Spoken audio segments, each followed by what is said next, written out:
क्या English English English लगा रखा है बे। 4 साल का था मैं जब मेरे पापा जबलपुर में किसी हलवाई के यहां काम करते थे। खुद तो कभी स्कूल गए नहीं, इसलिए अपनी गांड घिस घिस के मुझको स्कूल में भर्ती करवाया। अब कहने के लिए तो वो इंग्लिश मीडियम स्कूल था, लेकिन साले हमारे टीचर लोग खुद हिंदी में बात करते थे। हमारे स्कूल के लड़के एक दूसरे से यो व्हाट्स अप डॉग ऐसे बात नहीं करते हैं। क्या भौंक रहा है तेरा लंडा आजकल है, ऐसे गले मिलते हैं। किसी तरह रट्टा मार मार के 10th तक पहुंचे तो पता चला कि जिंदगी में सफल होने के लिए एक ही तरीका है और वो है इंजीनियरिंग। सब यही कहते थे, माँ बाप, टीचर लोग, गली का वॉचमैन भी हमसे पूछता था, और भैया कैसी चल रही है आपकी तैयारी? भाग बेंचो, तुमको क्या करना है? इसलिए हमारे स्कूल के बच्चे हम सब पहुंच गए बकरों की तरह। मैं IIT, मैं NIT। अरे जिस बच्चे ने अपने बाप को जलेबी तलते देखा है वो तो यही सोचेगा ना कि जिंदगी में पैसा ही सब कुछ है। I did not choose this engineering life, sir, and neither did this engineering life choose me. It was shoved down my throat by my teachers while my hands were tied to my back by my friends and my parents watched in silence.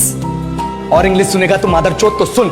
10th के बाद 2 साल लग गए इस college में घुसने के लिए, कोचिंग में निकाल दिए। ना कुछ खेले ना कुछ सीखे, और 2 साल बाद जब यहाँ पहुंचे तो पता चला कि बड़े शहरों के कॉन्वेंट स्कूल के पढ़े बच्चे जब अंग्रेजी में बात करते हैं तो मरे हुए फूल भी खिल उठते हैं। आहा, हवा में ऑक्सीजन की मात्रा बढ़ जाती है इनकी अंग्रेजी सुन के। और पूरे कॉलेज की लड़कियां इन इंग्लिश स्पीकिंग लड़कों को अपना जीवनसाथी.com मान चुकी है। तुझे क्या लगता है? मुझे कभी लगा नहीं कि मैं अपनी अंग्रेजी पे काम करूं, अपने पर्सनालिटी पे काम करूं। बहुत लगा। ये चूतिया इंडस वैली सिविलाइजेशन का जो एजुकेशन सिस्टम बिठा के रखे हो, जिसमें हर साल में 10 सब्जेक्ट, हर सब्जेक्ट में theory, practical, viva, lab work, external, internal, majors, minors, assignment, project, thesis, गांड मार के रखी हमारी। महीनों तक नहाना भूल जाते हम लोग और फिर हमारा परसेप्शन बना देते हो कि हम ऐसे ही रहना चाहते हैं। अब इस साल में एक बार कल्चरल फेस्टिवल आता है, एक बार, उसके लिए भी प्रोफेसर से भीख मांगनी पड़ती है। अरे बिना इंग्लिश बोले, बिना लड़कियों से बात किए कौन गांडू रहना चाहता है वैसे?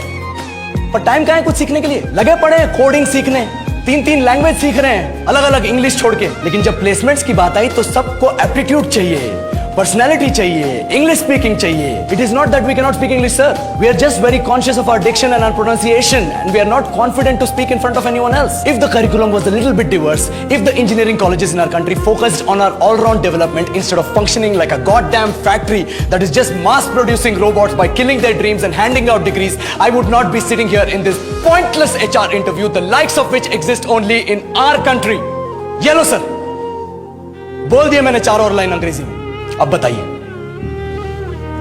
क्या मैं आपके मल्टीनेशनल कंपनी के लायक हूं? Do I have the potential to be a slave of your esteemed organization?